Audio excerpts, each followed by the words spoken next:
कारण गुरु पौर्णिमा करणं अत्यावश्यक आहे का? त्याचे उत्तर असं मिळेल, कारण ती गरज आहे.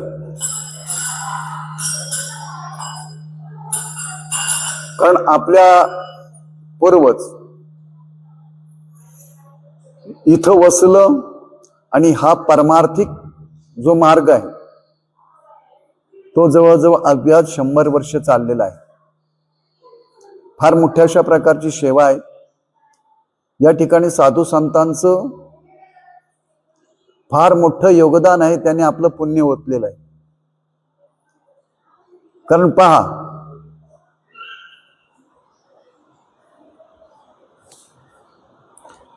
किती श्रीमंत असला तरी त्याला दुसऱ्याची गरज लागते, बरं का?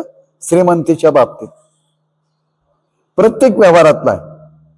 पण आमच्या पूर्वजांना असं एक देणं दिलेलं आहे की परमार्थिक दृष्टीनं जर विचार करायला गेलं तर, बरं का, निरपेक्ष दुसऱ्याच्या अपेक्षेविरहित असं परमार्थ तत्व या ठिकाणी साधू संतांनी स्थापित केलेलं आहे. म्हणून तर 100 वर्षात असं म्हणतात की इथं दुसऱ्या व्यक्तीची, बरं का, प्रबोधन करायची, परमार्थिक मार्ग प्रतिपादन करणाराची आवश्यकता भासली नाही. म्हणून आद्य गुरु मारुती बाबा, त्यांचे शिष्य हबाजी बाबा, हनुमंत बाबा आणि शिरवळकर फडाचे अनुयायी असणारे, बरं का, ज्यांना साधुत्व प्राप्त झाले असे मोरे माऊली, या चतुरसूत्री पुरुषांचं या ठिकाणी फार मोठं उपकार आहे. त्यांनी आपली पुण्याई ओतलेली आहे. आणि त्या पुण्याईचं प्रतीक आज प्रत्येकाच्या ठिकाणी जी सद्बुद्धी, चांगलं कर्म करण्याकडे प्रवृत्ती होते, त्याचं कारण हे आहे. कारण सहजासहजी सत्कर्माकडे प्रवृत्त जीव होत नाही. पण ज्या वेळेला त्याच्या अंतःकरणामध्ये पुण्याचा अंश प्रगट होतो, त्यावेळेला त्याला सत्कर्माकडं प्रवृत्ती होते. आजचा दिवस हा गुरुपौर्णिमेचा दिवस आहे. कारण याला पूर्ण दिवस म्हणलं जातं. काही विचारवंत असं मानतात, एक मतभिन्नता आहे. आजच्या दिवशी व्यासांचा जन्म झाला, बरं का, असं काही लोकांचं विधान आहे.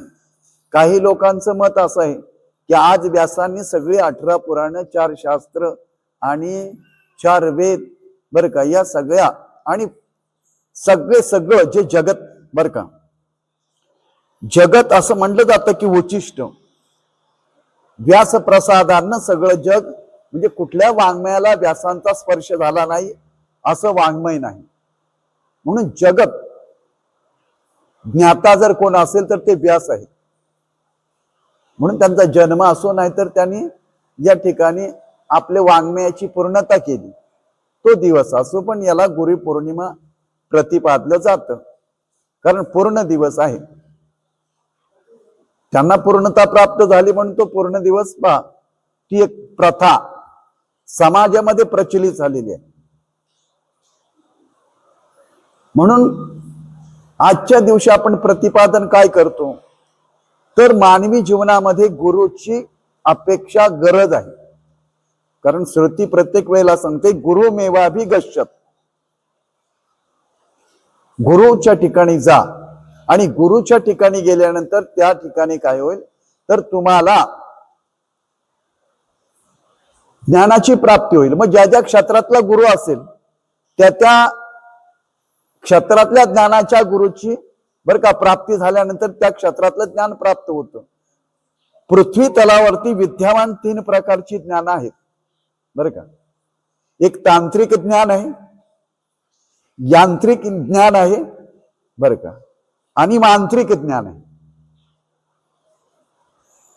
म्हणजे ज्यानं तंत्र विकसित होतं त्याला तांत्रिक ज्ञान म्हणलं जातं. ज्याला यंत्रचे ज्ञान होतं त्याला यांत्रिक ज्ञान म्हणलं जातं. आणि ज्यानं मंत्र देवता ज्या मंत्राच्या द्वारा प्रसन्न होते त्याला मांत्रिक ज्ञान म्हणलं जातं, मंत्राचं ज्ञान. आज आपल्याला तांत्रिक ज्ञानाचा विचार करायचा नाही किंवा यांत्रिक ज्ञानाचा विचार करायचा नाही. विचार कुठला करायचा आहे तर मंत्र ज्ञानाचा. कारण कुठलंही यंत्राचं ज्ञान प्राप्त करण्यासाठी त्याला गुरुची अपेक्षा आहे. गुरु असावा लागतो. गुरुशिवाय कुठल्याही यंत्राचं संचालन करता येत नाही. आणि भिन्नता आहे, यंत्रामध्ये सुद्धा भिन्नता आहे. गाडी चालवणाऱ्याला काय रेल्वे चालवता येईल का? चालवू शकत नाही, कारण त्या ज्ञानामध्ये भिन्नता आहे. रेल्वे चालवणाऱ्याला विमान चालवता येणार नाही, विमान चालवणाऱ्याला जहाज चालवता येणार नाही, जहाज चालवणाऱ्याला पाणबूट चालवता येणार नाही. म्हणजे ज्ञान भिन्नता आहे. यंत्राच्या ज्ञानात सुद्धा तो सुद्धा गुरु आहे, संसार धर्म सांगणारा गुरु आहे. आणि ते जर यंत्र ज्ञान अवगत झालं तर पहा त्या यंत्रज्ञानाच्या माध्यमातून त्याला जे भौतिक सुख सुविधा आहेत, भौतिक जी संपदा आहे, भौतिक जी योग्यता आहे, ती भौतिक योग्यता सगळी यंत्रज्ञानाला प्राप्त होते. म्हणून यंत्रज्ञान आहे. त्याच्यानंतर तंत्रज्ञान. आता आपले बर का गुरुजींचे शिष्यही आलेत, गुरुजी आहेत इथं, गुरुजी आहेत बर का. कारण तंत्रज्ञान जर त्याला कळालं तर तंत्रज्ञान हे शब्दगत आहे आणि शब्द बुद्धिगत असेल तर तंत्रज्ञान कळालं जातं. आता तुम्ही पहा, मोबाईल एक यंत्र आहे, पण ते यंत्र विकसित कशाने झालेलं आहे? तंत्राने. मोबाईल विकसित कशाने? तंत्राने. तंत्रानं काय आहे तर एक जड रॉकेट लोक कुठे घेऊन जातात? चंद्रावर घेऊन जातात. याला तंत्रज्ञान म्हणालं जातं. म्हणजे या सगळ्या ज्ञानांची मानवाला गरज आहे. संसारात आहे तोपर्यंत त्याला यंत्रज्ञानाची गरज आहे, संसारात आहे तोपर्यंत त्याला तंत्रज्ञानाची गरज आहे. आज तुम्ही पहा, तंत्रज्ञान आल्यामुळं ज्या ठिकाणी 5 मन पिकायचं तिथं 15 मन पिकतं. कशामुळं? तंत्रज्ञानाने. म्हणजे मानवाला पूर्णत्वाकडे जाण्यासाठी भौतिक वस्तू सुद्धा त्याला उन्नत असलं पाहिजे. याच्यासाठी तंत्रज्ञान आहे आणि यंत्रज्ञान आहे. तुम्ही पहा, आपण म्हणतो की आजचं ज्ञान इतकं विकसित झालंय, विकसित झालंय, पण अजूनही आपलं ज्ञान तितकं विकसित झालेलं नाही. जे भौतिक ज्ञान आपण म्हणलं जातो ते भौतिक ज्ञान विकसित झालेलं नाही. तुम्ही पाहिलं तर, कारण हे ऋषी गौतम ऋषी होऊन गेले, तितकं तंत्र कुणाला विकसित झालेलं नाही. ते 24 तासात 3 वेळा पीक घ्यायचे. किती? 3 वेळा, सकाळी दुपारी रात्री, असं 3 वेळेमध्ये काय व्हायचं? 24 तासात 3 पिकं यायचे. आणि त्या एका गौतम ऋषीनं बाबानं काय केलं तर अख्ख्या हिंदुस्थानाला, ज्यावेळेला हिंदुस्थानावर दुष्काळ पडला त्यावेळेला गौतमाने काय केलं? गंगा कुणी, ही भागीरथी कुणी आणली? गौतमाने आणली. आणि गौतमाने भागीरथी आणून त्यांनी एक तंत्र विकसित केलं. आज आपण म्हणतो की 90 दिवसात पीक येतं, 40 दिवसात पीक येतं, पण त्याने असं विकसित तंत्र केलं होतं की 24 तासात किती पिकं यायची? 3 पिकं यायची. हे शक्य कशानं झालं? त्या तंत्रज्ञानानं त्यानं पुऱ्या एका माणसानं पुऱ्या हिंदुस्थानाला दुष्काळात पोचलं. तुम्ही पाहू, त्या गौतमांची अनेक कथा आहे. ते गौतम ऋषी, ब्रह्मदेवाची एक कन्या, आणि ब्रह्मदेवाची कन्या तरुण होती, रूपवान होती, पण ब्रह्मदेवाने एक आट घातली होती. काय घातली होती? जो पुरुष पृथ्वीला प्रदक्षिणा करेल त्याला या अहल्या द्यायची. मग सगळे देव, कारण ती ब्रह्मदेवाची कन्या असल्यामुळे अति सुंदर होती, आणि अति सुंदर असल्यामुळे सगळे देव तिच्यावर भाळले. इंद्रादी देव आपापल्या गणपतीसह सगळे देव आपल्या वाहनावर बसून पृथ्वी प्रदक्षिणाला निघाले. सगळे पृथ्वी प्रदक्षिणा करू लागले. आणि ही बातमी त्या बर का ऋषींना कळाली, गौतमाना. की ब्रह्मदेवाना असा एक पण ठेवलेला आहे की जो पृथ्वी प्रदक्षिणा करील त्याला ती कन्या द्यायची. आणि बघा त्याच वेळेला ते गंगेत स्नान करत होते. स्नान करून बाहेर आले ते एक द्विमुखी गाय, म्हणजे विणारी गाय. आणि ती विणारी गाय पाहिल्यानंतर त्यांच्या डोक्यात तो विचार आला, कारण तंत्र सुद्धा हे शास्त्रगत आहे बरं का, तंत्राला सुद्धा शास्त्र आहे, शास्त्रविरहित काही. म्हणून त्यांनी काय केलं, पाण्यातून बाहेर आले, त्या ओल्या वस्त्राने गायीला किती प्रदक्षिणा केल्या, 5 प्रदक्षिणा केल्या बरं. आणि गेले ब्रह्मदेवाकडे, म्हणजे तुझी कन्या मला दे, मी पृथ्वीला, तू म्हणालास 1 प्रदक्षिणा करा, मी किती केलेल्या आहेत, 5 प्रदक्षिणा केलेल्या आहेत. ब्रह्मदेवाला नाक मुठीत धरून त्या ऋषीला बरं का ती गौतमाला द्यावी लागली. हे कशाने शक्य झालं, तर त्यांना तंत्र अवगत होतं बरं का. यंत्रही शास्त्रगत आहे, तंत्रही शास्त्रगत आहे आणि मंत्रही शास्त्रगत आहे. म्हणून ती गौतमांना दिली. पुढे इंद्रदेवाची मनीषा पूर्ण झाली नाही, तो पुढचा कथाभाग आपल्याला सांगायचा नाही. तर आपल्याला काय सांगायचंय, तर एक तंत्रज्ञान आहे, म्हणजे हे बुद्धिगत आहे. ज्याची जितकी तीव्र बुद्धी असेल तो तितकं तंत्र वापरतो. कारण मोबाईल निर्माण करणं सुद्धा काय एक तंत्र आहे, एका बुद्धीचा आपण म्हणतो बुद्धीचा विकास तो म्हणावा, विकार नाही बर का, तो त्याच्या बुद्धीचा विकास आहे. विमान कोणी निर्माण केलं, ते एक तंत्रानंच निर्माण केलं बर का. ज्या ज्या काही गोष्टी आहेत, वीज निर्माण कोणी केली, एका तंत्रज्ञानानंच निर्माण केली. हे सगळं तंत्रज्ञानानं तयार होतं. तसं आपण आज विचार करतोय तो कोणता, मंत्रज्ञानाचा. आपण काही तंत्रज्ञानाचे गुरुजी नाही किंवा यंत्रज्ञानाचे गुरुजी नाही. आपण का आहोत, तर आपण या परमार्थिक महापुरुषांचे दास आहोत, सेवक आहोत बरं का. म्हणून इथं जीवनामध्ये मंत्राची किती गरज आहे, आणि त्या मंत्राची गरज पूर्ण करतो बरं का. पूर्ण करतो म्हणजे केवळ तुम्हाला मंत्र येत असेल आणि तो दुसऱ्याला मंत्र दिलात तर त्या मंत्राचा प्रभाव होत नाही बरं का.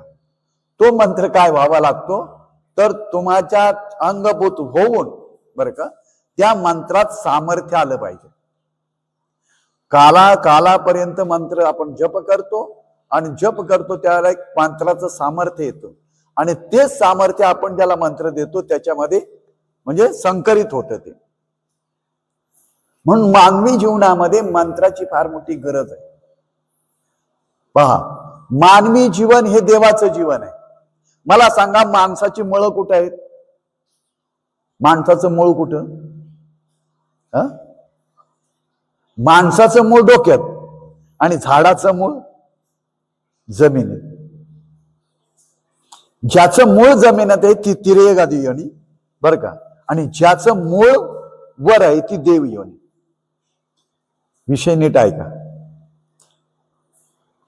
संसार वृक्ष सांगताना असं म्हणले, ऊर्ध्वमूलम अधशाखा अश्वस्थ प्राहुरवेयम छंदांशी यस्य पर्णानी यत्संवेद स वेदविद. जो या वृक्षाला जाणतो, कोणत्या, शरीर हा एक वृक्ष आहे, याची मुळं कुठे आहेत. बहुतेक लोकांना वाटतं ऊर्ध्वमूल म्हणजे काय वेगळाच वृक्ष आहे का बरं का. अश्वत्थ मेनम सुविरूढ, अश्वस्थ आहे बरं का. अश्वत्थ म्हणजे नाश पावणार आहे, त्याची स्वस्ती नाही, कायमस्वरूपी नाही. याची मुळं कुठं आहेत, ऊर्ध्वमूलम. आणि पश्वादिकांची अधोमूलम बरं का. म्हणून त्यांना तिर्योगादी योनी आहे. त्यांची झाडं फळं कुठे येतात, बुंद्याला का शेंड्याला, शेंड्याला फळं येतात. आणि आपल्याला सुद्धा फळं येतात, ती कुठे येतात, शेंड्याला येतात का मुळाला येतात. आपल्याला शेंड्यालाच फळं येतात बरं का. फक्त आपलं रूपांतर आहे.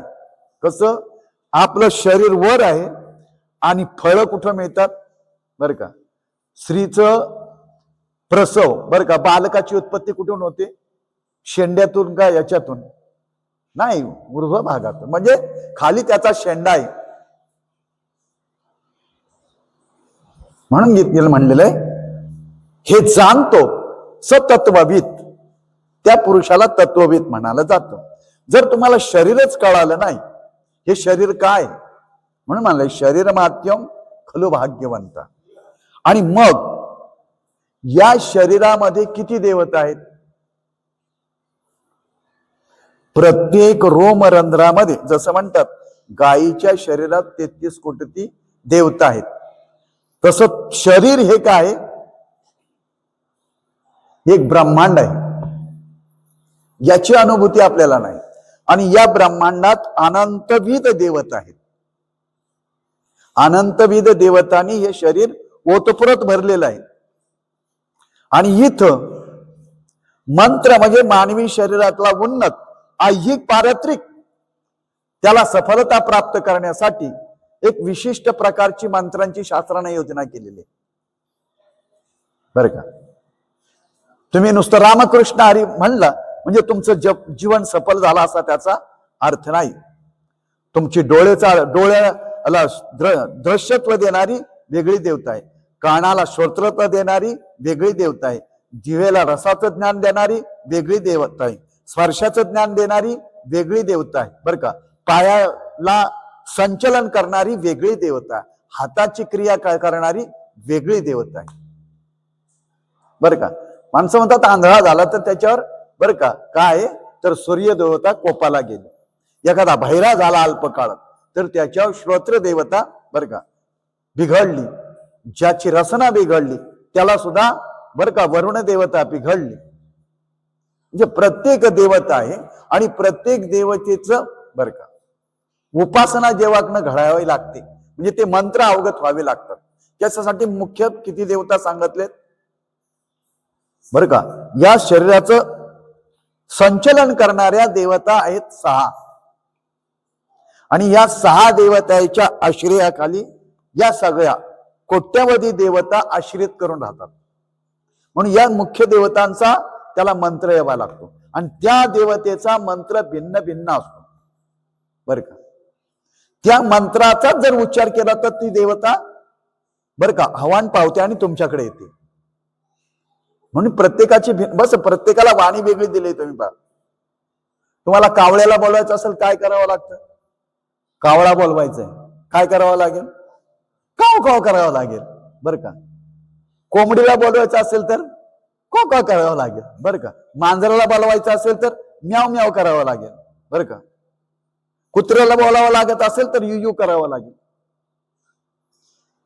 म्हणजे प्रत्येकाला बोलवण्याची तशी दे बरं ती काय आहे, तर त्या ठिकाणी त्याला एक प्रकारची वाणी दिलेली आहे, त्या वाणीनच त्याला बोलावं लागतं. बैलाला बोलवायचं असेल तर बरं का काय म्हणावं लागेल? हुर हुर म्हणला तर बैल धावत येतो, कुणाच्या अनोळखी असू द्या.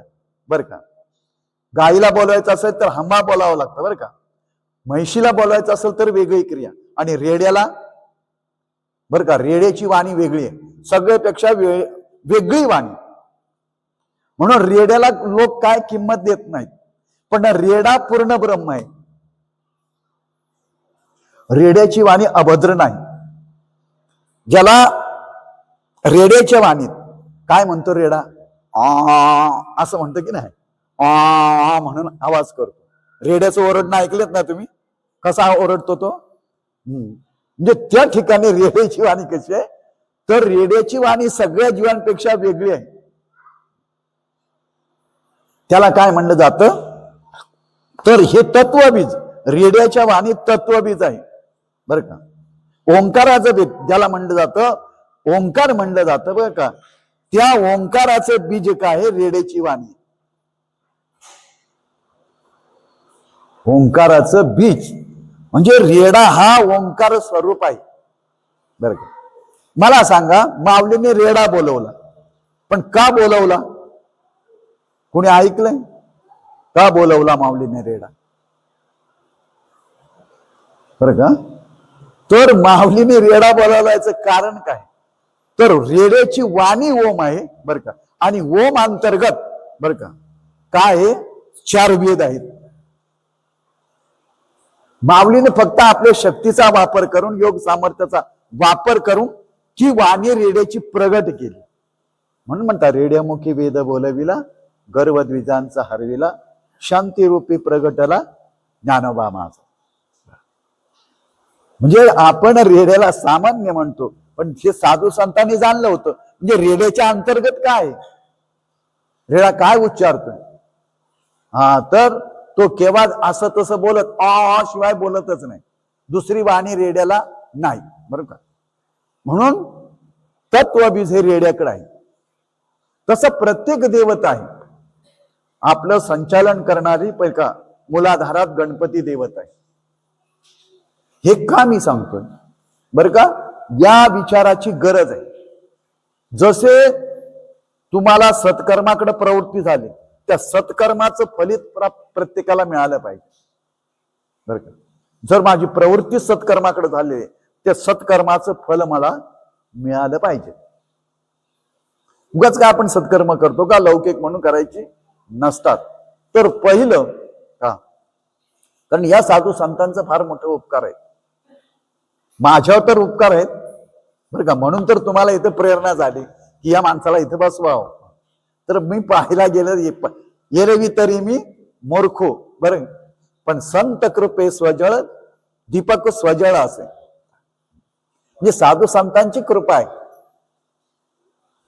कारण मला पहा, बालवयात हनुमान बाबांनी माळ घातली, वारकरी संप्रदायाचा मंत्र दिला. कोणता सांप्रदायिक मंत्र कोणता आहे? रामकृष्ण हरी विठ्ठल केशवा मंत्र हा जपावा सर्व काळ. हा सांप्रदायिक दंडक बर काय. म्हणून पहा, हा वारकरी संप्रदायाचा मंत्र का म्हणलं जातं, तर या मंत्र कलो संत उपनिषद आहे, कळीला तारणारा उपनिषद आहे. त्याच्यामध्ये हा एक मूळ मंत्र दिलेला आहे. कोणता? तर हरे राम राम राम हरे हरे, हरे कृष्ण कृष्ण कृष्ण हरे हरे. या मंत्रातला त्यांनी काही भाग सोपस्कर करून काय घेतलं, आता रामकृष्ण हरी, आणि त्याला मंत्राचं साधू संतांनी म्हणून सांप्रदायिक मंत्र आहेत बर का. पण तो एक कलियुग संतरोपण जो उपनिषद आहे, त्या उपनिषदानं सांगितलंय की या मंत्रा व्यतिरिक्त दुसरा जगात मंत्र कलीतून तरण्यासारखी नाही. हरे राम हरे कृष्ण हरे हरे हरे हरे. बर का. आता तुम्ही लोक म्हणतात की नाही ही भजन आहेत, कोणतं हरिभाऊनी ते काय त्यांना सुचले. बहुतेक ते आता बहुतेक प्रवचनाच्या सुरुवातीला लोक काय म्हणतात, श्रीकृष्ण गोविंद हरे मुरारी, हे नाथ नाम नारायण वासुदेवा. बर का. अशा प्रकारचं म्हणलं जातं. तो मंत्र सिद्ध होत नाही, त्याला कोणाचा तरी आश्रय असावा लागतो, कुणीतरी निर्माण केला तर तो मंत्र होत नाही. रामकृष्ण हा पूर्ण भारत सांप्रदायिक संत महात्मे होऊन गेले, त्यांनी तो प्रसिद्ध केलं, म्हणून त्याला फार मोठं मूल्य आहे. तिसरं, मी पहिलंच कीर्तन केले हाबाजी बाबांनी बर का, मला दृष्टांत दिला आणि त्या दृष्टांतात मला एक मंत्र दिला त्यांनी. हा तो मंत्र कोणता? शास्त्रगत तुम्ही पहा, हाही मंत्र शास्त्रात भागवतात हे सगळ्यामध्ये, ओम नमो भगवते वासुदेवाय. कोणता मंत्र आहे हा? पुराणांतरात भागवतात शास्त्रामध्ये ओम नमो भगवते वासुदेवाय. बर का. रामकृष्ण हरी ठिकाणी बर का तुमचं या ठिकाणी सफलता प्राप्त होईल, परमार्थपद निर्विघ्नपणानं चालेल. आणि ओम नमो भगवते वासुदेवाय हा मंत्र जप केला तर बर का या ठिकाणी तुम्हाला वैकुंठादी लोकाला सहज जाता येईल. वैकुंठादी लोकांकडे नेणारा मंत्र कोणता आहे? तर ओम नमो भगवते वासुदेवाय. पण हाबाजी बाबांनी तो मंत्र मला देताना त्याच्यात एक विचित्र स्वरूप वापरलं, ओम नमो भगवते रामकृष्ण वासुदेवा. कोणता? ओम नमो भगवते रामकृष्ण वासुदेव. हा एक ओम नमो भगवते द्वादशाक्षरी आणि हा षोडशाक्षरी, अशी मंत्र या महात्म्याने दिली. आणि रामपाल महाराजांनी बर का, ज्यांच्याकडे मी 3 वेळा गेलो, त्यांनी वैकुंठाधिकाचा मंत्र यांनी दिला हाबाजी बाबा. रामपाल महाराजांनी मला जे परमधाम तत् धाम परम मम बर का यत्र गत्वा न निवर्तन्ते, म्हणजे जिथं गेल्यानंतर पुन्हा प्राप्ती होत, पुन्हा माम्यप्त्यु पुनर्जन्म न विद्यते, माझ्या उपासकाला पुन्हा जन्म प्राप्त होत नाही. म्हणून या साधू संतांचं फार मोठं उपकार माझ्यावर आहेत. कारण यांना प्रार्थना न करता, म्हणजे कुठल्या प्रकारचं अपेक्षा न करता प्रार्थना करता या साधू संतांनी उपकार केला. आणि मंत्राशिवाय शरीराचं संचालन होत नाही. म्हणून म्हणलेलं आहे गुरुमेवाभि गच्छत समित पाणी श्रोत्रिय ब्रह्मनिष्ठ. ज्या महात्म्याकडं तशा प्रकारचं संत महात्म्यांचा आश्रय तो श्रोत्रिय आहे बर का.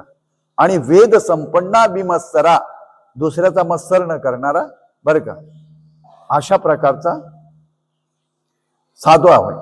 आणि त्या साधूकडनं दीक्षित होणं हे प्रत्येकाचं कर्तव्य आहे. सगळ्यांनाच काय आहे, वेद संपन्न विमत्सरे बर का, अशा प्रकारचा शाब्द परेच निष्णात असाही मिळणार नाही. मग आमच्यासारख्या एखाद्या वेड्याला गुरु मानावाच लागतो बर का. काय गुरु मानल्याशिवाय गत्यंतर नाही. म्हणून इथं आहे ही गुरु परंपरा प्रथा चालत आलेली आहे. आणि खरोखर या कुळाचाराला, या गावाला निरपेक्ष ज्ञान बर का या साधू संतांनी इथं ठेवलेलं आहे.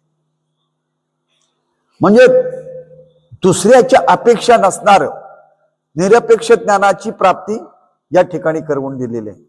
आणि आज कारण तत्वज्ञानाची फार मोठी गरज आहे. याच्यासाठी पहा,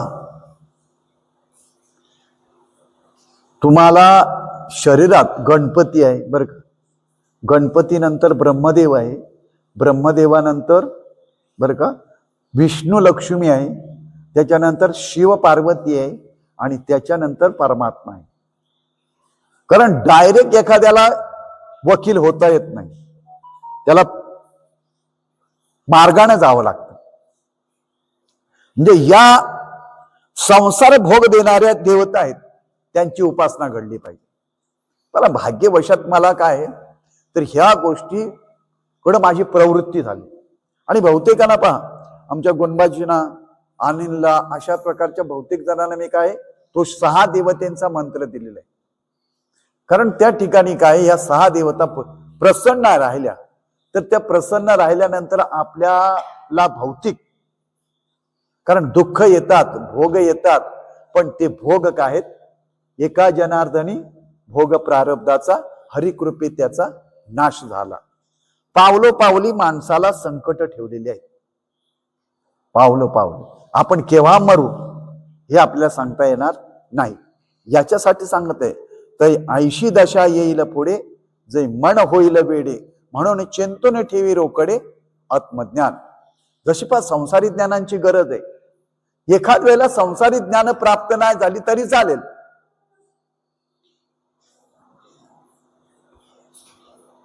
मी गुरुजी नाही झालो पण तुम्हाला गुरुजी मानावं लागलं ना.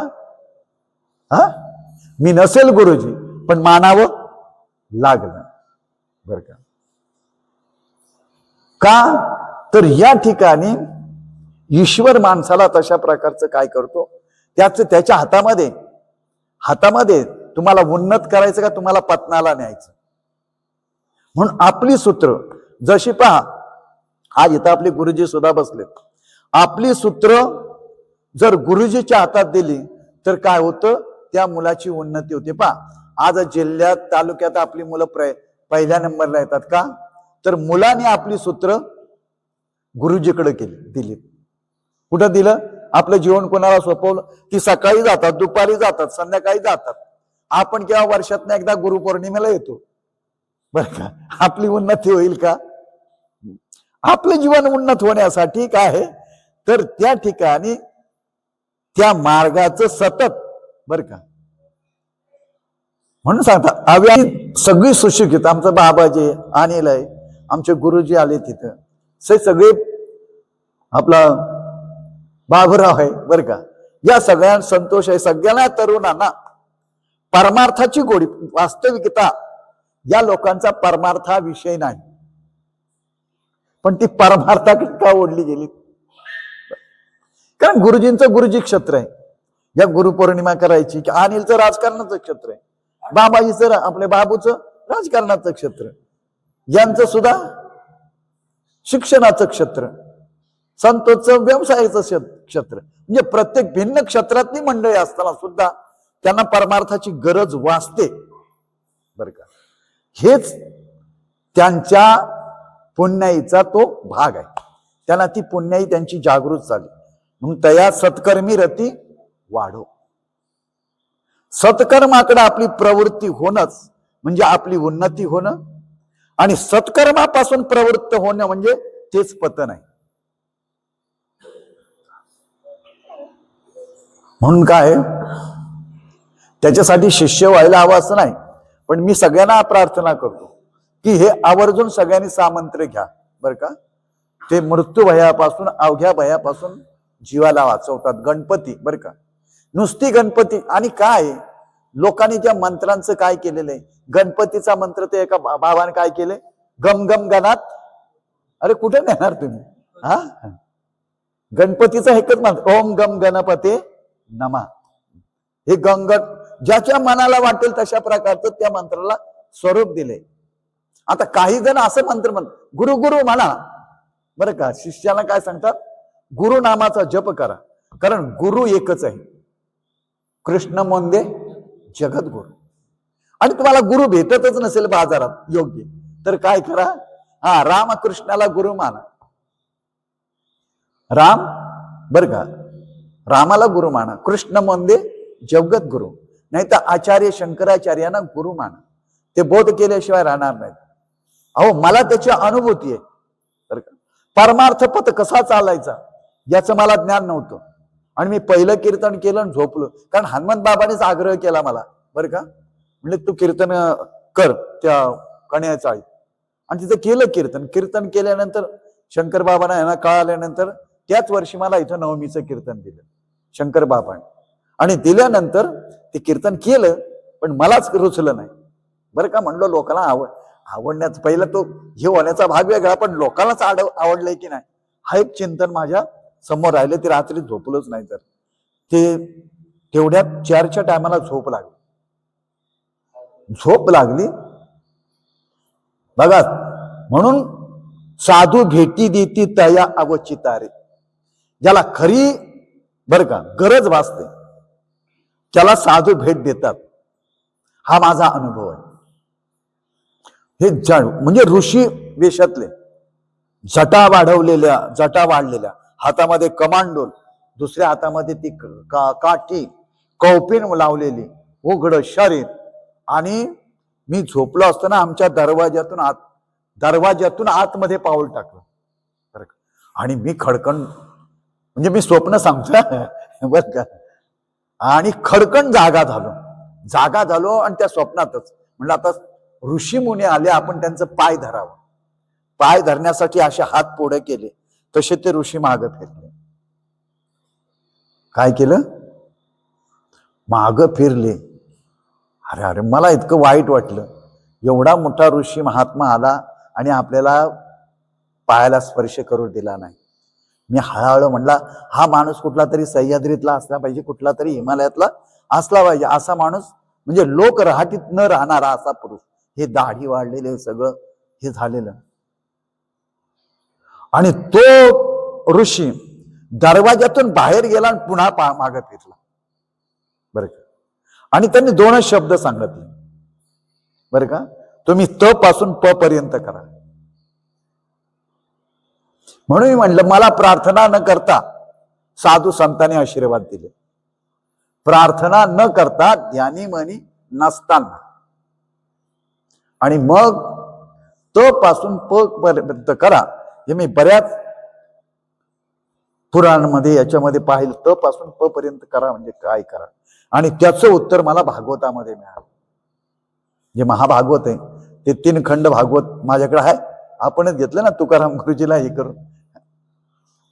आणि आपलं चिंतन काय चाललंय तर म्हणून म्हणले अर्थ काम चाड नाही चित्ता, मानामान मोह माया मिथ्या, वर्ते समाधानी जाणून नेनता, साधू भेटी देती तयाव चितारे. म्हणून फक्त परमार्थ करताना एक उद्देश ठेवावं, साधू संतांना आणि देवानं माझ्यावर कृपा करावी, त्याच्यातून मला मान मिळावा, हे नैरपेक्ष असावं बरं का. त्याच्यातून मला द्रव्य मिळावं, त्याच्या संबंधात नैरपेक्ष असावं. जशी स्थिती असेल ना त्या स्थितीत राहिलात तर साधू भेटी देती तया आवचिता. माझ्याकडे कुठली सामुग्री नव्हती बरं का, परमार्थ करण्यासाठी कुठली सामुग्री नाही, संसाराची कुठलीच अनुकूल स्थिती नव्हती. का होती? कारण बालपणात आई वारली, बालपणात सगळं नोकरीला जावं लागलं बरं का. 15-16 वर्षापासून आम्ही नोकरीला जंबलो गेलो. पोट भरण्याचा विचार सुद्धा आपल्याकडे नव्हता. म्हणजे अशा स्थितीत ज्या वेळेला आपण परमार्थाला लागलो, पण परमार्थ करताना देवाने एकच उद्देश ठेवला, तदेव अवलोकयती तदेव चिंतयती तद्बोधम कर्म करयती. मला ही उपासना करताना कुठल्याही प्रकारचा लोकांनी मान देवा ही अपेक्षा केली नाही, कुठल्याही प्रकारचं पैसे मिळावं याची अपेक्षा केली नाही. म्हणून तुम्ही मला ही सेवा देताय बरं का. म्हणून माऊली म्हणते माझे सत्यवादाचे तप वाचा केले, बहुत कल्पते महादीपाचे कल्प पातले आज. म्हणजे तुमची सगळ्यांची कृपा कशाने झाली तर साधू संतांची कृपा झाली, त्याच्यावर देव कृपा केल्याशिवाय राहत नाही. किती आणि या गावातल्या सगळ्या लोकांना माझी प्रार्थना आहे बरं का, दुरितपणा टाका, परमार्थाच्या विषयी सगळ्यांनी दुरितपणा टाका. दुरिताचे तिमिर जावं, वरपासून खालपर्यंत आहेत, त्यांनी परमार्थ पथाला म्हणजे जागावं. पूर्वजांनी हे जे यज्ञ निर्माण केलंय, हे स्थान निर्माण केले, आज पण हे सत्य कर्मा व्हावे साई, घातली अभय नरकाजय. म्हणून आजची घडलेली सेवा तुम्हा सज्जना चरणी, माऊली ज्ञानोबारायांच्या चरणी आणि पांडुरंगाच्या चरणी समर्पित करतो. पुंडलिक वरदा हरिविठ्ठल, ज्ञानदेव तुकाराम, पंढरीनाथ भगवान, माऊली ज्ञानेश्वर महाराज, जगद्गुरु तुकाराम महाराज, विठाला विठाला विठाला विठाला विठाला.